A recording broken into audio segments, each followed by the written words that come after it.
میں اس کی moral economy کو آپ کی ایک اور مثال دوں کہ کووڈ کے دوران عمران خان صاحب نے جب یہ نیت کی کہ لاک ڈاؤن نہیں کر سکتے، لوگ مر جائیں گے، تو نتیجہ یہ ہوا کہ لوگوں نے بھی مل کر، اللہ کی برکت آئی، مساجد ہم نے کھلی رکھی۔ وہ ہے مثال اس بات کی کہ لوگوں کو ساتھ لے کر چلنا۔ معیشت کے حالات یہ ہیں کہ اتنا مہنگا لون لیا جا رہا ہے، 15% پر لون لیا جا رہا ہے، اور آپ اپنی چیزیں گروی رکھ رہے ہوں گے، فیوچر کی آمدنی گروی رکھ رہے ہوں گے، فارن انویسٹمنٹ نہیں آ رہا۔ مگر یہ چیز ایک طرف، جو یہ آئین کی تدفین کا بل ہے اور ڈسممبرمنٹ بل ہے، یہ تو بے انتہا خطرناک ہے، جس کی تفصیلات پہ میں نہیں جاؤں گا، مگر آپ نے سن لیا کہ اس کے اندر جو دھوکہ دہی کے طریقہ کار ہیں ان کو پھر سے آزاد کیا جائے، 63A کو بھی ختم کیا جائے کہ لوگ کسی پارٹی کے ہوں، ووٹ کسی پارٹی کو دیں، اور تاکہ لوگوں کو خریدا جا سکے۔ لوگ اغوا ہو رہے ہیں، لوگ اغوا کیے گئے۔ یہ تو میں مولانا فضل الرحمان صاحب کا مشکور ہوں، ان کا شکریہ ادا کرنا چاہتا ہوں کہ انہوں نے اس کے اندر رکاوٹ کم سے کم یہ کہا کہ بھائی بل دکھاؤ، اور اس کے بعد ہماری ان کے ساتھ مشاورت چل رہی ہے کہ بل کے حوالے سے میں نے ان سے بھی درخواست کی ہے کہ یہ جو نان ریپرزنٹیٹیو پارلیمنٹ ہے، جو فارم 47 کی پارلیمنٹ میں ہے، جس میں میرا بھائی دوست بہادر، جس نے کہہ دیا کہ جی میری سیٹ بھی مجھے دینا چاہتے ہیں، میں لینا نہیں چاہتا کیونکہ میرا نمبر نہیں ہے وہ، تو میں سمجھتا ہوں کہ اس پارلیمنٹ کو کوئی حق نہیں پہنچتا کہ اتنا سیریس امینڈمنٹ لایا جائے جس سے ملک کی جمہوریت کے اعتبار سے تباہ کن کیفیت پیدا ہو۔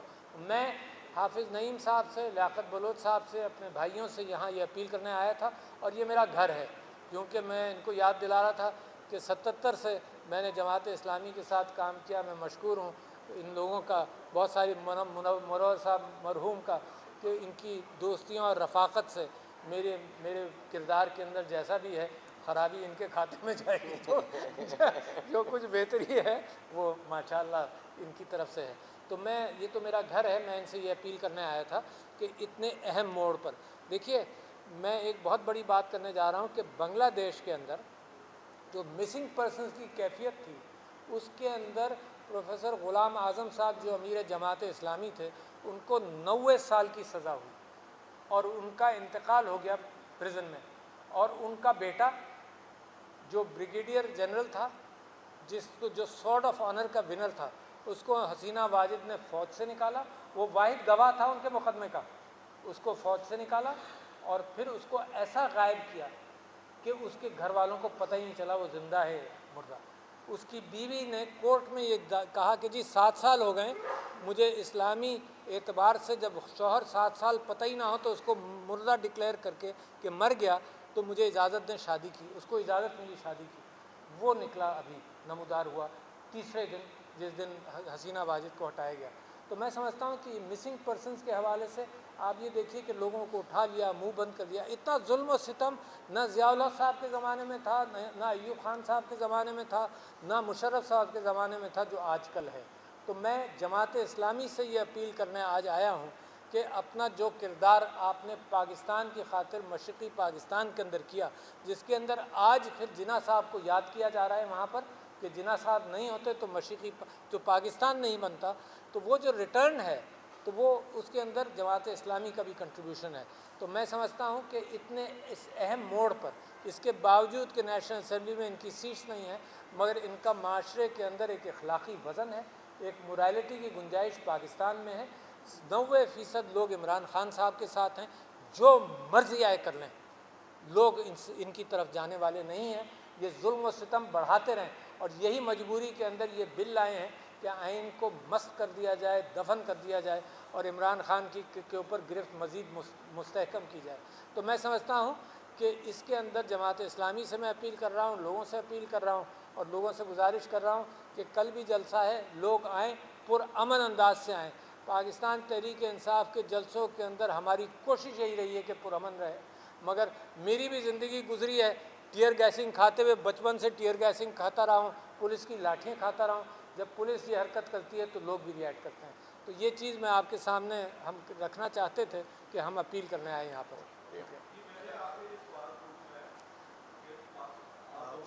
جی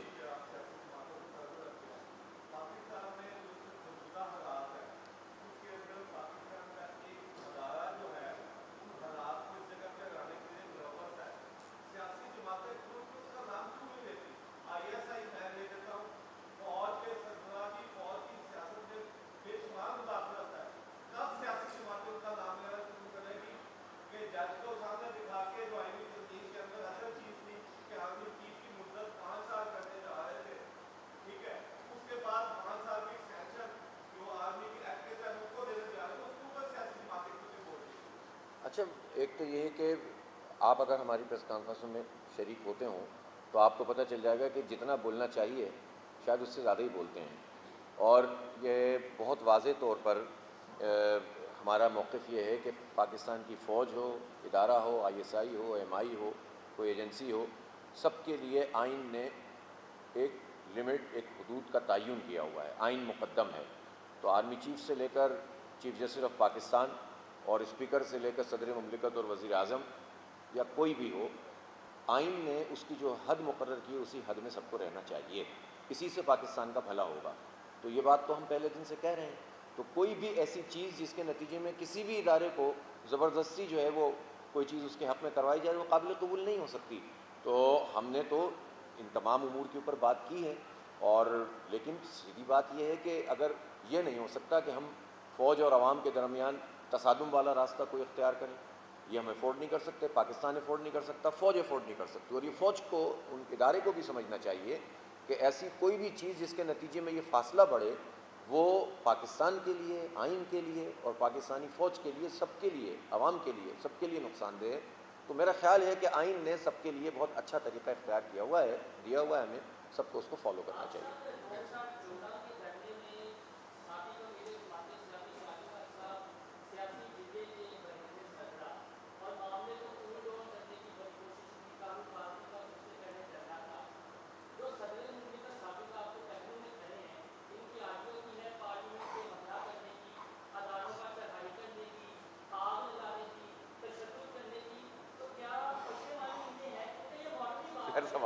شبانی ان کی ہوگی، سوال مجھ سے کر رہے ہیں.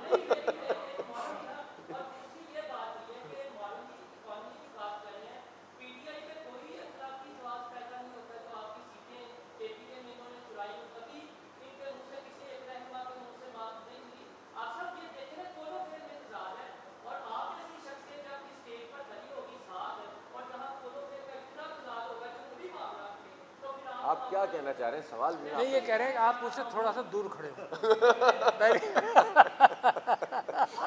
کیونکہ آپ لوگ غصے کا اظہار کر رہے ہیں، آپ سوال نہیں کر رہے ہیں.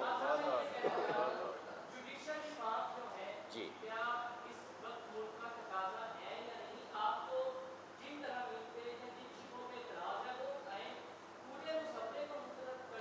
مکمل اعتراض ہے. ان ٹوٹو ہم اس کو ریجیکٹ کرتے ہیں کیونکہ انٹینشن خراب ہے، جمہوریت دشمنی ہے اور اجارہ داری قائم کرنے کی کوشش ہے.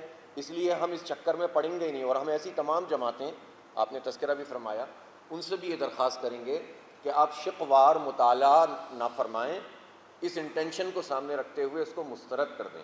جو بھی شقوار مطالعے کی شوق میں اس وقت ہیں ان سے میری درخواست ہے کہ کلیتاً اس کو مسترد کر دیں. اچھا، صرف آپ سے نہیں، ایک منٹ، صرف میں ان سے وضاحت کر لوں. انہوں نے سوال کیا کہ میرا کوئی آڈیو موجود ہے جس کے اندر میں نے کہا کہ گھسو، توڑو، بڑھو. آپ نے وہ آڈیو سنا ہے یا سنی سنائی بات کر رہے ہیں؟ اچھا سنا نا، نہیں آڈیو سنا ہے. دیکھو آپ نے آڈیو کی مثال دی دھنیا کے، ٹھیک ہے نا. بس میں آپ سے یہ کہہ رہا ہوں کہ وہ میں نے خان صاحب کو وہ آڈیو میں نے آن کیا. میں نے خان صاحب کو کال کر کے کہا کہ لوگ جا رہے ہیں، آپ ان کو روکیے. اور خان صاحب فوراً اسٹیج پر گئے.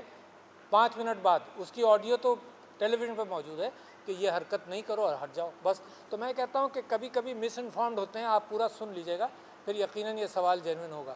دوسری بات آپ نے یہ کہا کہ جی ساری جماعتیں اس انداز سے چلیں کہ جو اس وقت آئین کے اعتبار سے جو شب خون مارا جا رہا ہے اس پہ یکساں ایک موقف اختیار کریں. اسی لیے ہم یہاں حاضر ہوئے تھے.